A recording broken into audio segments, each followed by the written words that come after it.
I want individual freedom, liberty. I want personal responsibility. Hold me accountable for my own actions. If I make a bad move in business, then I make a bad move in business. I should be allowed to fail. I don't want the big George Bush government or the big Obama government. I don't want any government that is telling me exactly what to do all the time. I want a government that holds up merit and personal responsibility, has very little on control, but also a government that is compassionate for those who cannot do it themselves. And when the private sector can't help them either. The people in Washington have already decided what kind of government they're going to give you. Do you know that 80% of the ruling class in Washington say that this is it? 80% say they are now on the right track, except 60% of Americans say they're on the wrong track. That's a pretty big spread. Why? Because they're corrupt and they have power.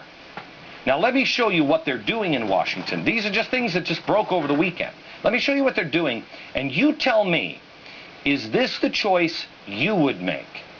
In California and 8 other western states, the government can now actually place a GPS device on your car and track you, because according to a court, you have no reasonable expectation of privacy even in your own driveway.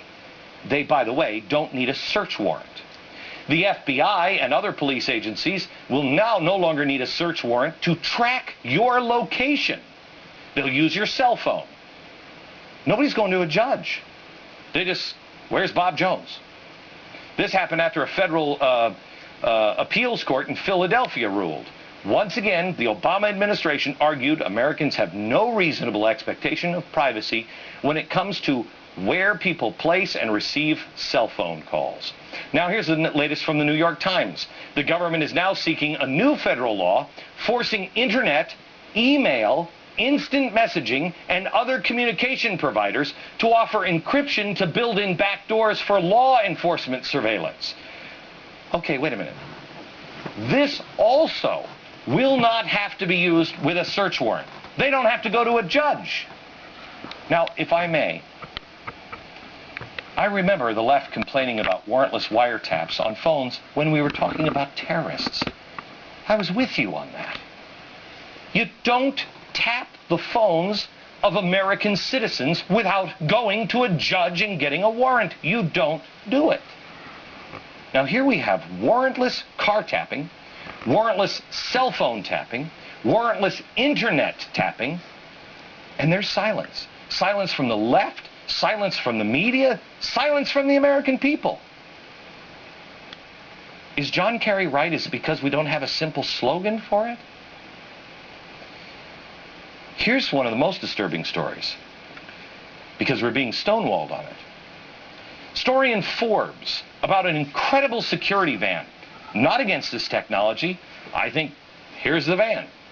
I think this is incredible in a war zone. They're called X-ray vans. They can see through walls. They can see through your clothing. They were previously only bought by the Department of Defense for use in Afghanistan and Iraq. But now it seems the federal government has bought at least 500 of these vans, and they're being used here domestically. Why? For what purpose? Who's using them? They're using them now in your neighborhoods, possibly. That's what we're being told. Congress can't even get a response on this one. The Obama administration is being elusive, won't say exactly who's buying them and why we're driving these vans, apparently, down the streets in our neighborhoods. Now, again, if they're used in a war zone, if they're used for shipping containers at our ports, if they're used at our Mexican border, which I know they're probably not, or our Canadian border, I'm cool, let us know. But pardon me if I'm a little hesitant in giving government free rein to look into people's houses driving down the street without a search warrant.